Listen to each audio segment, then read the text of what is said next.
That's how it's done, Grace Draven. Radiance, a review, coming right up. My name's B. Welcome to my channel. Mama needs to read romance. Romance just like this.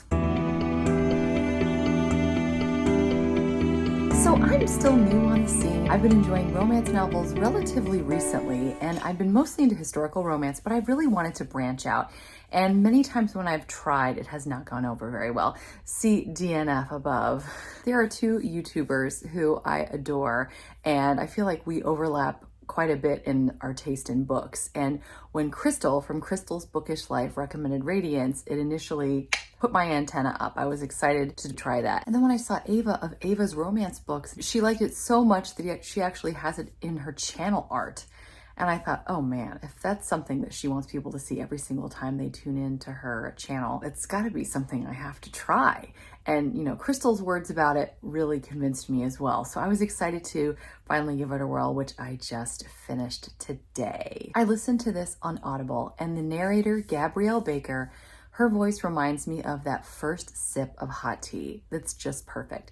She was divine, and I loved the story, I think, more because she was such a perfect narrator. And the author, Grace Draven, she really has a way with words. I found her to be otherworldly in her storytelling. I felt like I was reading something from another place in time, but it was still easily accessible. It wasn't something that I had to sort of translate like I do sometimes with, like, say, Jane Austen, where you're going, okay, this is written so differently.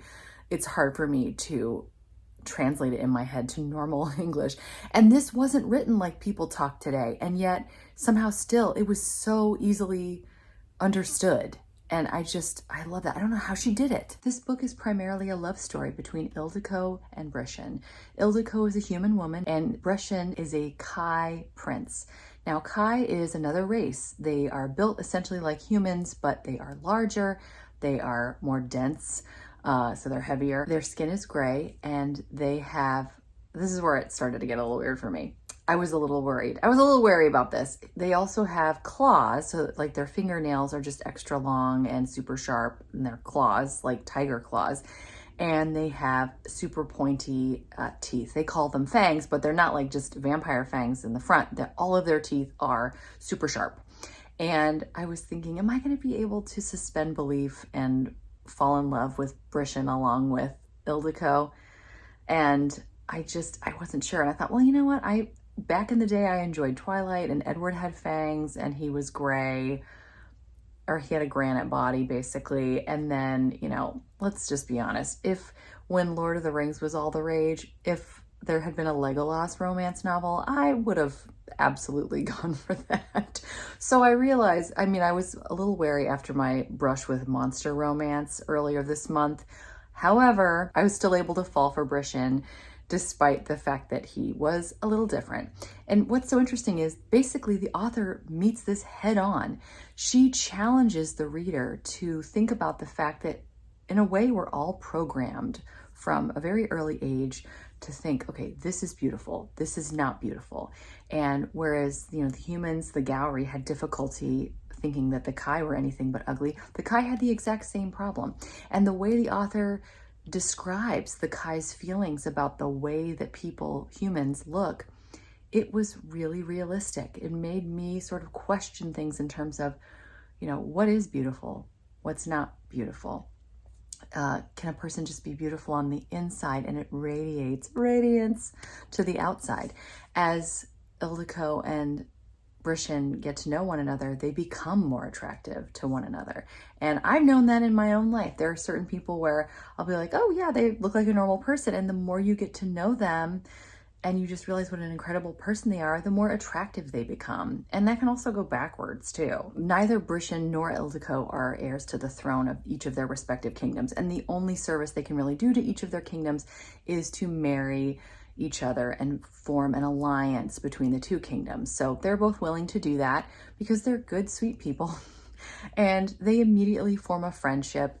They have this incredible platonic bond. They are so humble right from the beginning. They can laugh at each other and at themselves. They are on one another's team immediately. They're insanely kind. And this was so refreshing to read. I loved it. No one's pride was getting in the way. They were so bonded together from the beginning, and it was beautiful to watch their love unfold.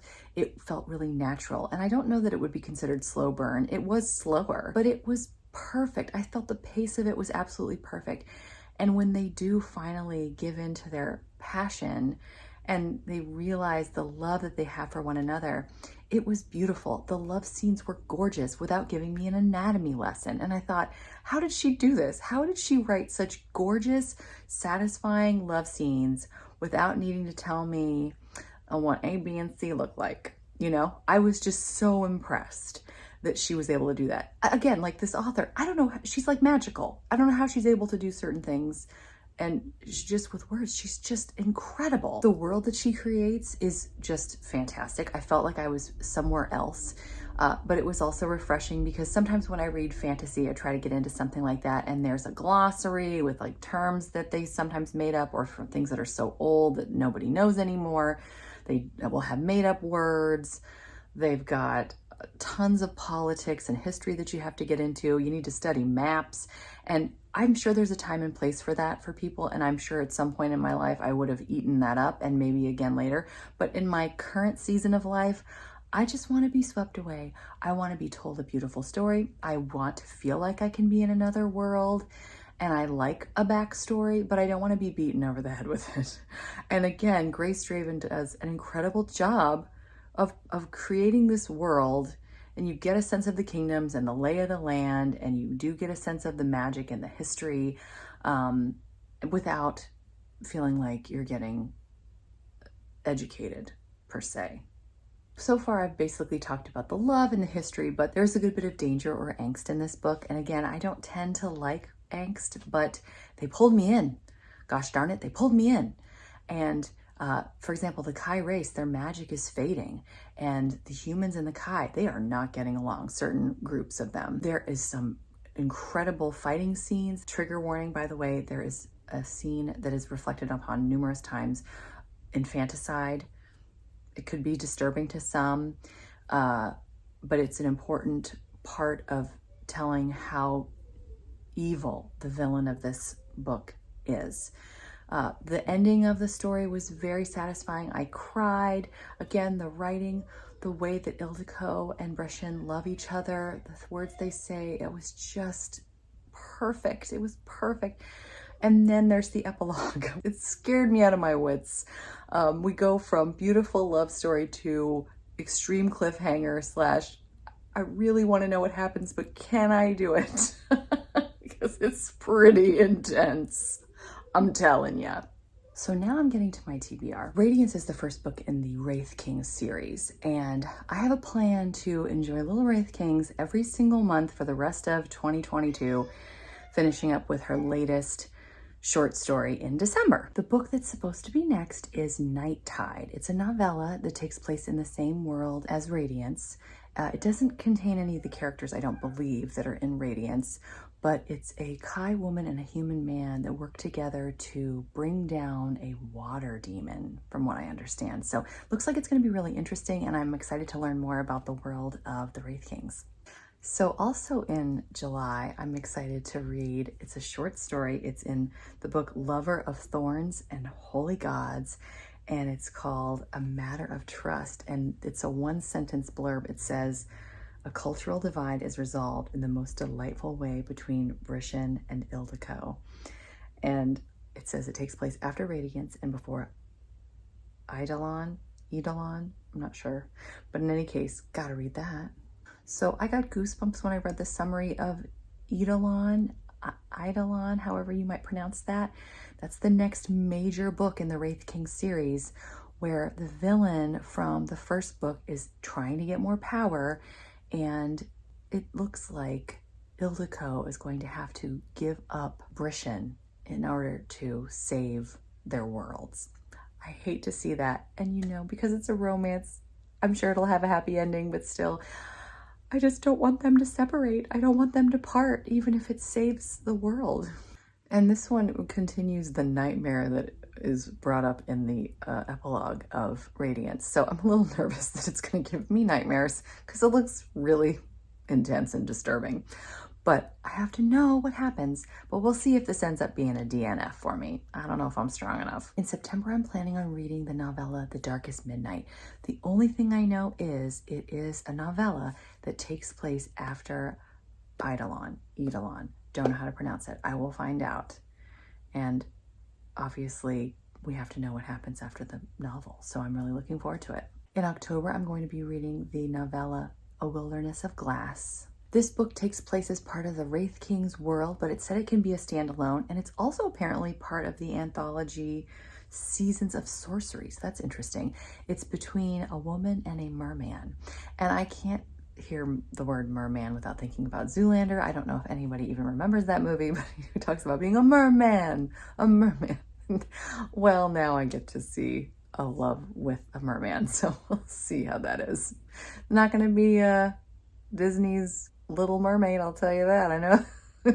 So it's going to be interesting to see what happens. Really excited about November's novel. It's the next big novel, The Ippus King. Again, I'm not sure I'm pronouncing that correctly, but it's between Anuset, Brishan's cousin, and Saravek, who we meet both of them in Radiance, and I cannot wait to see the love story unfold between Saravek and Anuset. I think it's going to be really cool. She's a character. I really liked her a lot. I loved her strength. I loved her wit. And so she looks like she's going to be a formidable foil to Saravek. And I cannot wait to see them fall in love.